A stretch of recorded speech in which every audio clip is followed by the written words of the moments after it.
எல்லா புகழும் இறைவனுக்கே. Hello friends, welcome to Kilakarai kitchen. இன்றைக்கி நம்ம சேனலில் எங்கள் ஊர் ஸ்டைலில் கசப்பே தெரியாத பாகற்காய் பொரியல் எப்படி செய்யலான்னு பார்க்கலாம். வீடியோக்குள்ளே போகிறதுக்கு முன்னாடி இப்போ தான் நம்ம சேனலை ஃபஸ்ட் டைம் பார்க்குறீங்கன்னா மறக்காமல் சப்ஸ்கிரைப் பண்ணிவிட்டு கூடவே பக்கத்தில் இருக்க பெல் ஐக்கானும் கிளிக் பண்ணிக்கோங்க. இப்போ வாங்க வீடியோக்குள்ளே போகலாம். இந்த ரெசிபி செய்கிறதுக்கு நான் அரைப்படி மிதி பாகக்காய் எடுத்திருக்கேன். இதை எங்கள் ஊரில் பொடி பாகக்கான்னு சொல்லுவோம். ஸோ இதோட டாப் போர்ஷனையும் பாட்டம் போர்ஷனையும் இந்த மாதிரி நைஃபை வச்சு கட் பண்ணிக்கோங்க. அடுத்ததாக இதோட சென்டரில் இந்த மாதிரி ரெண்டாக கட் பண்ணிக்கிடலாம். இது கொஞ்சம் பெரிய பாகக்காய் இருந்தால் மட்டும் இந்த மாதிரி சென்டரில் கட் பண்ணிக்கோங்க. இதுவே சின்னதாக இருந்துச்சுன்னா இதை அப்படியே நம்ம யூஸ் பண்ணிக்கிடலாம். இந்த பாகற்காய் ரொம்ப ரேராக தான் கிடைக்கும், கொஞ்சம் விலை அதிகம்தான். ஸோ கோயம்புத்தூரில் இது அந்தளவுக்கு கிடைக்காது. நான் எப்போ ஊருக்கு வரேனோ அப்போ கண்டிப்பாக இதை வாங்கிடுவேன். இதை நம்ம கசப்பே இல்லாமல் செய்கிறதுக்கு இதை ஃபஸ்ட்டு நம்ம தண்ணியில் வேக வச்சு எடுத்துக்கலாம். இதுக்கு ஒரு பாத்திரத்தில் தண்ணி ஆட் பண்ணிவிட்டு இது கூட கொஞ்சமாக கல் உப்பு சேர்த்துக்கிறேன். அடுத்ததாக இதில் நம்ம கட் பண்ணி வச்சுருக்கிற இந்த பாகற்காயை சேர்த்துக்கலாம். பாகற்காய்னாவே அது கசப்பு தன்மையோடு தான் இருக்கும். ஸோ நிறைய பேர் இதனால் சாப்பிட மாட்டாங்க. நீங்கள் கசப்பு இல்லாமல் சாப்பிடணுன்னா இந்த மாதிரி தண்ணியில் வேக வச்சு எடுத்துக்கலாம்.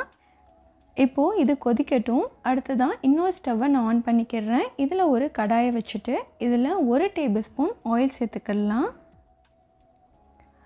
நம்ம சேர்த்த ஆயில் லைட்டாக சூடானதும் இதில் சின்ன சின்னதாக நறுக்கி வச்சுருக்கிற ஒரு பெரிய சைஸ் பல்லாரி வெங்காயத்தை சேர்த்துக்கிறேன். இது கூடவே ஒரு கொத்து கருவேப்பிலையும் ஆட் பண்ணிக்கிறேன். இப்போது இந்த வெங்காயத்தோட ராஸ்மெல் போகிற வரைக்கும் இதை நல்லா வதக்கி விட்டுக்கலாம். இது கசப்பில்லாத பாகக்காய் பொரியல் அப்படிங்கிறதுனால நான் வேக வச்சுருக்கேன். இல்லை நான் கசப்போடு சாப்பிடுவேன் அப்படிங்கிறவங்க வேக வைக்காமல் அப்படியே குக் பண்ணலாம். இப்போது நம்ம சேர்த்த வெங்காயம் இந்த அளவுக்கு வதங்கினதுக்கப்புறம் இதில் 1 டேபிள் ஸ்பூன் மாசித்தூள் ஆட் பண்ணிக்கிறேன். மோஸ்ட்லி நிறைய பேர் இந்த மாதிரி பொரியல் செய்யும்போது மாசித்தூள் ஆட் பண்ண மாட்டாங்க. பட் எங்கள் ஊர் ஸ்டைலில் செய்கிறதுனால நாங்கள் இந்த மாதிரி மாசித்தூள் ஆட் பண்ணுவோம். ஸோ இதை ஆட் பண்ணுறதுனால இது நல்ல டேஸ்ட்டாகவும் மணமாகவும் இருக்கும். இப்போது வேக வச்ச பாகற்காயை பார்க்கலாம். இதை ரொம்ப கழிய விடக்கூடாது. இது நல்ல கொதி வந்ததுக்கப்புறம் இதை இறக்கிடலாம். இப்போது இந்த பாகற்காயை தண்ணியிலேருந்து எடுத்துகிட்டு இதை நம்ம வெங்காயத்தை கூட சேர்த்துக்கலாம். அண்ட் இது கூட 2 டீஸ்பூன் காஷ்மீரி சில்லி பவுடர் சேர்த்துக்கிறேன். இப்போது இதை நல்லா மிக்ஸ் பண்ணி விட்டுக்கலாம். பாகற்காயை நம்ம வேக வச்சு எடுத்ததுனால காய்க்குள்ளேயே தண்ணி இருக்கும். ஸோ அந்த தண்ணியிலேயே இது நல்லா குக் ஆகிடும். இதில் எக்ஸ்ட்ரா எதுவும் தண்ணி சேர்க்க தேவையில்லை. இந்த ரெசிபி எனக்கு ரொம்ப பிடிக்கும். இப்போது இதில் அரை மூடி தேங்காயை துருவி எடுத்து வச்சுருக்கேன், அதை ஆட் பண்ணிக்கிறேன். இதில் தேங்காய் துருவல் சேர்க்குறதுனால இந்த பொரியல் ரொம்பவே டேஸ்ட்டாக இருக்கும். அப்புறம் சுடுசாதத்தை கூட இந்த ரெசிபியை சேர்த்து மிக்ஸ் பண்ணி சாப்பிடும்போது அட்டகாசமாக இருக்கும். சட்டி சோறு சாப்பிடலாம். பாகற்காய் உடம்புக்கு நல்லது, எல்லாருக்குமே தெரியும். இது ரத்தத்தில் இருக்கக்கூடிய சர்க்கரையின் அளவை கண்ட்ரோல் பண்ணும். ஸோ டயபெட்டிக் பேஷண்ட்டுக்கு இது ரொம்ப நல்லது.